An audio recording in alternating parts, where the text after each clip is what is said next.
ये बजट विशुद्ध रूप से एक लोक लुभावन बजट है जो सुनने और देखने में अत्यंत लुभावना है, किंतु धरातल और यथार्थ की कसौटी पर संदेहास्पद है। फिर चाहे रोजगार का विषय हो, चाहे युवाओं का विषय हो, चाहे महिलाओं का, इस बजट में इन विषयों पर संदर्भित जितनी भी बातें लिखी गई हैं, उनका सच्चाई और यथार्थ से कोई भी संबंध नहीं दिखता है। दूसरी सबसे बड़ी विसंगति इस बजट में आस्था के आधार पर भेदभाव की है। जहां सरकार राम, रैदास, वाल्मीकि के नाम पर धन देने की घोषणा कर रही है, तो क्या अन्य धर्मावलंबियों की आस्थाओं को अनदेखा कर दिया गया? माननीय अध्यक्ष महोदय, मैं भली भांति जानती हूं कि सदन में बहुमत के आधार पर जिस पार्टी की सरकार है, भारतीय जनता पार्टी की सोच में ईसाईयत और इस्लाम बाहरी हैं। मैं इस बहस में भी नहीं जाना चाहती हूं और ना ये मेरा विषय है, लेकिन सरकार को यह ध्यान रखना ही होगा कि बुद्ध, महावीर, नानक और कबीर ये सब इसी भूमि पर पैदा हुए और इसी भूमि पर पले बड़े हैं, और उन्होंने समग्र मनुष्यता के उत्थान और कल्याण के लिए अपना पूरा जीवन समर्पित कर दिया।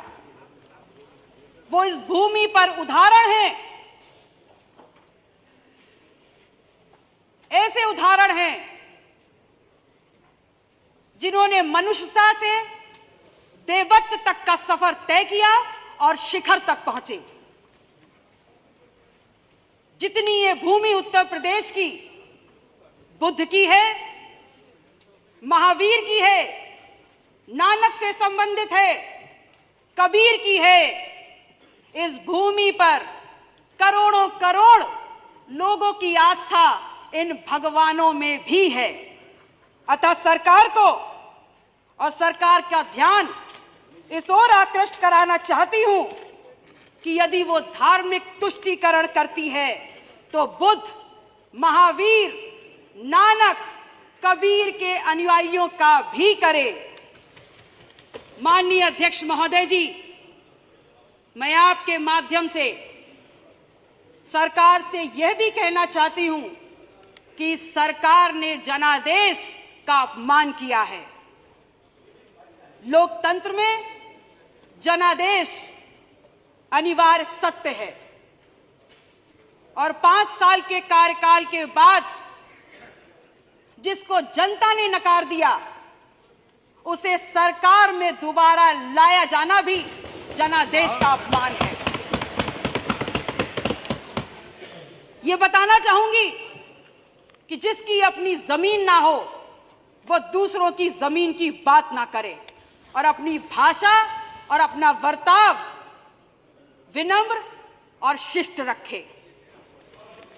माननीय अध्यक्ष महोदय जी, मैं आपके माध्यम से सरकार से कहना चाहूंगी कि भगवान बुद्ध की भी करोड़ों के लोगों में आस्था है, और आप और हम सब ये देख रहे हैं कि आज हमारे देश के प्रधानमंत्री माननीय नरेंद्र मोदी जी को भी भगवान बुद्ध की शरण में जाना पड़ा है।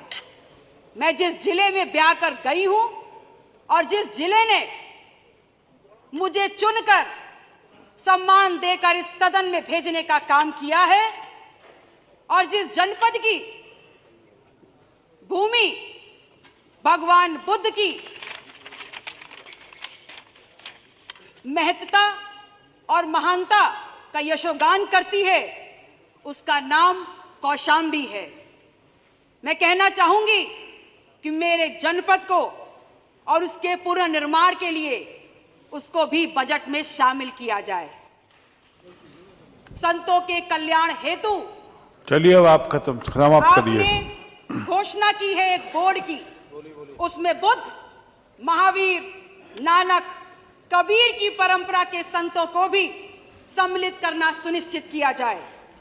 तभी हम ये माननीय संदेश सदस्य दे समाप्त पाएंगे, करिए अब। तब ये विश्वास जीत पाएंगे कि सरकार सबकी है और सबके लिए काम कर रही है। हमसे जुड़े रहने के लिए हमारे YouTube चैनल को सब्सक्राइब करें और नई वीडियो की नोटिफिकेशन के लिए बेल आइकॉन को दबाएं। अगर आप ये वीडियो Facebook पर देख रहे हैं तो लाइक जरूर करें और ज्यादा से ज्यादा शेयर करें। धन्यवाद।